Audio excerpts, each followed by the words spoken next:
অ্যাসেক্সুয়ালিটি শব্দটা অনেক কঠিন, কিন্তু শব্দটা আমরা অনেকে হয়তো জানি না, কিন্তু এটা নিয়ে সাফার করছে এমন মানুষ কিন্তু আমাদের দেশে অনেক আছে। এতটাই আছে যে এটা নিয়ে কিন্তু এখন আমাদের দেশে একটা অর্গানাইজেশনও তৈরি হয়েছে, যে বাংলাদেশ অ্যাসেক্সুয়ালিটি সমিতি বা অর্গানাইজেশন, যেটা নামটা যদি আমি ভুল না করে থাকি। এটা নিয়ে কিন্তু ওয়েস্টার্ন ওয়ার্ল্ডে তাদের একটা গ্রুপ আছে, তাদের একটা নিজস্ব একটা চলাফেরা মেলামেশা আছে। একটু বুঝে নেই আসলে অ্যাসেক্সুয়ালিটিটা কি।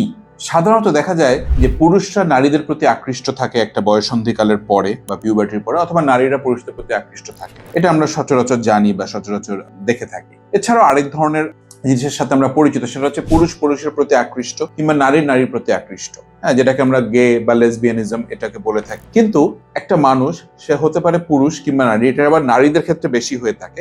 সে কোনো সেক্সের প্রতি আকৃষ্টতা নেই তার, হোক সে পুরুষ কিংবা নারী, বা লেসবিয়ানিজম যেটাকে আমরা বলি, সেটার প্রতিও তার কোনো আকর্ষণ নেই। সে এই ডিজায়ারটা বা এই জিনিসটাকে সে একেবারেই মানে তার মাথাতেই নেই। তো খুবই ডিফিকাল্ট এই জিনিসটা ট্রিট করা। তো অ্যাসেক্সুয়ালিটি আসলে কথাটার মানে কি? কথাটার মানে হচ্ছে যে সে কারোর প্রতি তার সেক্সুয়ালিটি নেই, সে কারোর প্রতি কোনো অ্যাট্রাকশন বা এফেকশন ফিল করে না।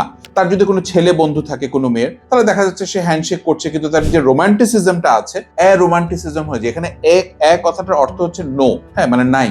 অ্যাসেক্সুয়ালিটি মানে হচ্ছে সেক্সুয়ালিটি নেই। তো এটার কারণটা হচ্ছে, কেউ বলে জেনেটিক, কেউ বলে মানসিক। এটা নিয়ে কিন্তু এখনো গবেষণা চলছে, এখনো রিসার্চ চলছে। তবে মানসিকের চেয়ে এখানে জেনেটিক ফ্যাক্টরস গুলোই বেশি দায়ী। মানসিক সমস্যার মধ্যে কি হতে পারে?